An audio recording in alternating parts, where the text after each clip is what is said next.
free ice cream. They told me come up with a wow statement to get everybody's attention, so that's it.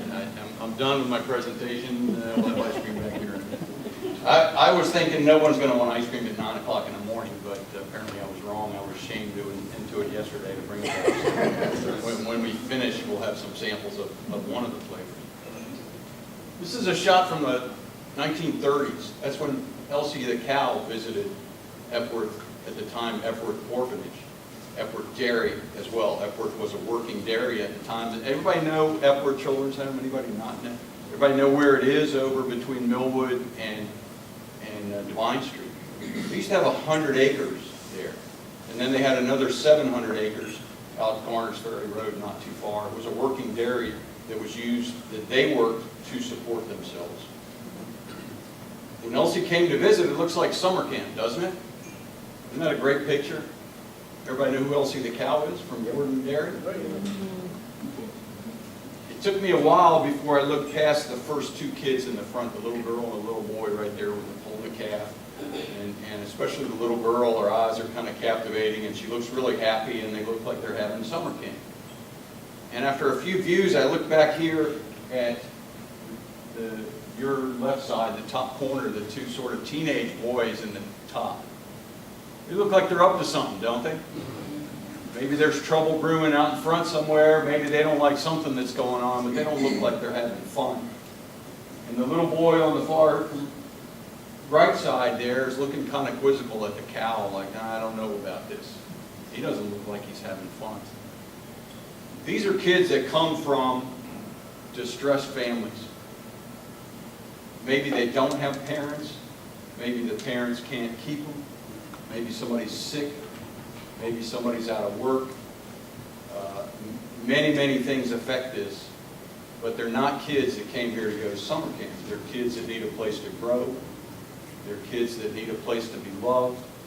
They're kids that need nurturing. They're kids that need faith education. They're kids that need school. It's hard to imagine, and right now, we're 130 years right now. We're approaching 130 years that Epworth has been there. 125 years. Still the need. Still many kids come through. There are fewer young kids now. There are things that have happened in the state that make this more middle school and high school age kids. Some come for a short period of time until they're placed back in another extended family member's home. Others come and stay all the way through high school. If you graduate high school, Epworth will send you to a technical school or college and arrange for you to live in a separate part of Epworth and a little bit more of an independent living place. If you finish that, they'll still give you a 6-month transition while you start to work and give you coaching and a safe place to live and so forth and so on. There are a lot of other programs that go on there, but the one I'm involved in is ice cream. Epworth started making ice cream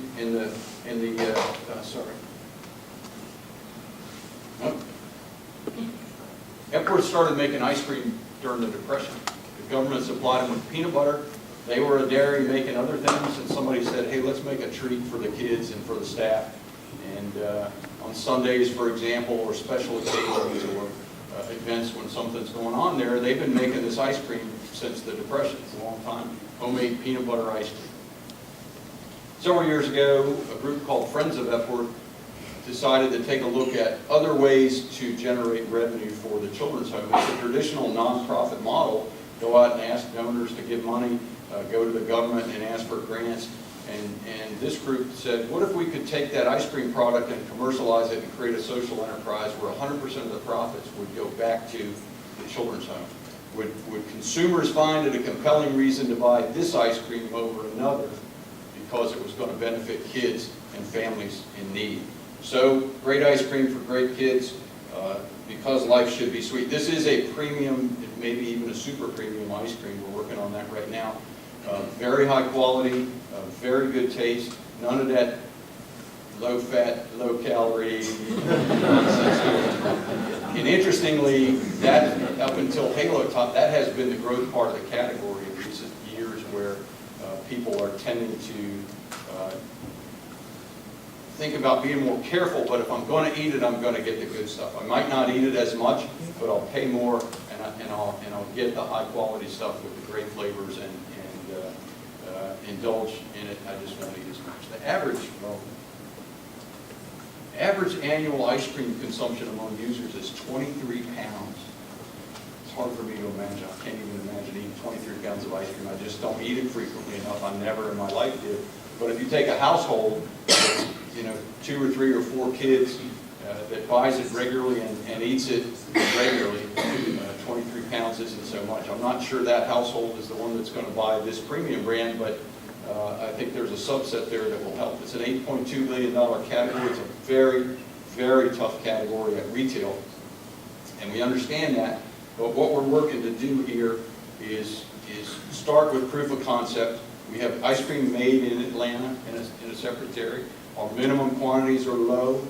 We don't have equipment. We don't have a lot of overhead. We have the ability to build this gradually and prove the concept in the state of South Carolina at a premium price with a great gross margin, really good taste. Prove that, move a little further out, and adapt based on what we'll have 5 flavors now. We're adding vanilla, peanut butter chocolate chip, which is what you'll have today, triple chocolate, vanilla with peanut butter cup, and vanilla bean will be the launch flavors, and then we'll expand that going forward. But we have the ability to adapt easily. If a flavor's not selling, we're not sitting on a lot of investment in that one flavor. We can switch gears and try something new.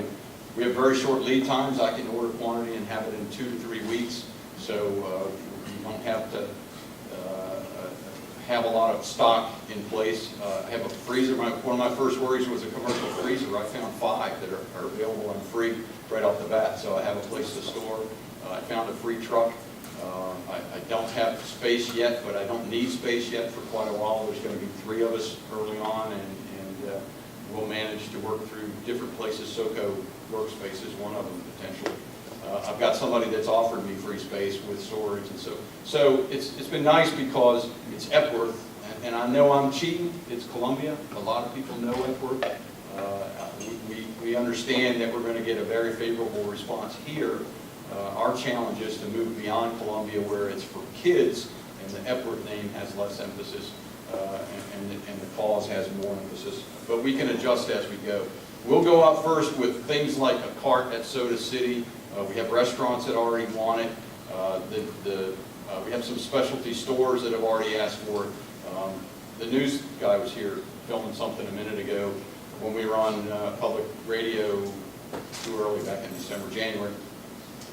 The minute that ran, we got a call a day every time that ran to ask where can I get the ice cream. And most of that was people that wanted to sell it.